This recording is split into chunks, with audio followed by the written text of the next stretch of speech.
Hello, আজকে সজনে ডাঁটার একটা খুব হেলদি রেসিপি নিয়ে আসলাম। এখানে একদম নরম সজনে ডাঁটা নিয়েছি, গোটা 5 সজনে ডাঁটা এরকম সাইজে কেটে নিয়েছি। এইখানে নিয়েছি দুটো আলুগুলোকে এইরকম থিকনেসে এই সাইজ করে কেটে নিয়েছি। এইখানে নিয়েছি বড় দুটো টমেটো, দেশি টমেটো স্লাইস করে নিয়েছি। এইটাতে কিন্তু টমেটো একটু বেশি লাগে। এখানে নিয়েছি হাফ টিস্পুন সর্ষে দানা, কিছু কাঁচা লঙ্কা, আর লাগবে হলুদের গুঁড়ো। এটাতে কিন্তু বেশি মশলা পড়ে না, খুবই হেলদি, আর এই সিজনে সজনে ডাঁটা খাওয়াটা খুবই দরকার। এবারে একটা কড়াই বসিয়ে দিয়েছি, একদম অল্প একটু সর্ষের তেল দিয়েছি। তেলটা গরম হওয়া অবধি একটু ওয়েট করব।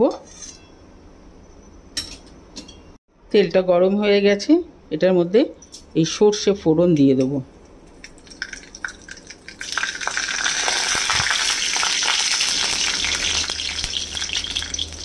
এবারে এটার মধ্যে দিয়ে দেবো এই আলুগুলো।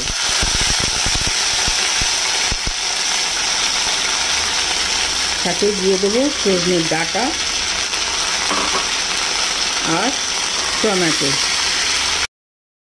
এখন এটার মধ্যে দিয়ে দেবো পরিমাণ মতো হলুদের গুঁড়ো, হাফ টিস্পুন হলুদের গুঁড়ো এটাতে দিয়েছি। দিয়ে এটাকে মিক্স করে দেবো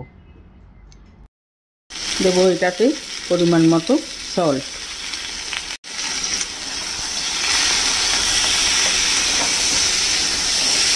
তেলে একটু নেড়ে নেবো এটাকে। ফ্লেমটা কিন্তু আমি এখানে মিডিয়ামে রেখেছি।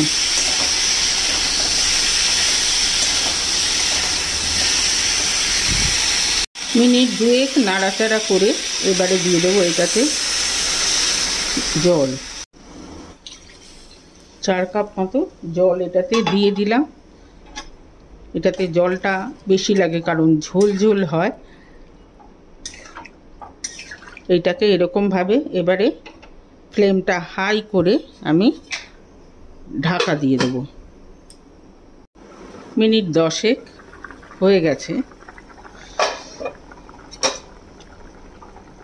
আলু সেদ্ধ হয়ে গেছে এবং ডাঁটাও নরম, ডাঁটাও সেদ্ধ হয়ে গেছে। এটার মধ্যে দিয়ে দেব লাস্টে একটু কাঁচা লঙ্কা দিয়ে খোলা অবস্থাতেই মিনিট 2 ফুটাবো, তাতে কাঁচা লঙ্কার গন্ধটাও এটার সঙ্গে মিশে যাবে। তারপরে নামিয়ে দেব। তৈরি হয়ে গেল একদম কম তেলে মশলা ছাড়া সজনে ডাঁটার ঝোল। এটা কিন্তু গরমকালের পক্ষে একদম পারফেক্ট। যদি রেসিপি ভালো লেগে থাকে তাহলে অবশ্যই কমেন্ট বক্সে জানাবেন, লাইক করবেন, শেয়ার করবেন ফ্রেন্ডস অ্যান্ড ফ্যামিলিদের সঙ্গে। সাথে আমার চ্যানেলটিকে সাবস্ক্রাইব করতে ভুলবেন না। আজকে তাহলে চলি, নেক্সট দিন আরেকটা এরকম মজাদার খাবার নিয়ে আসবো। সবাই ভালো থাকবেন, সুস্থ থাকবেন। ওকে দেন, বাই।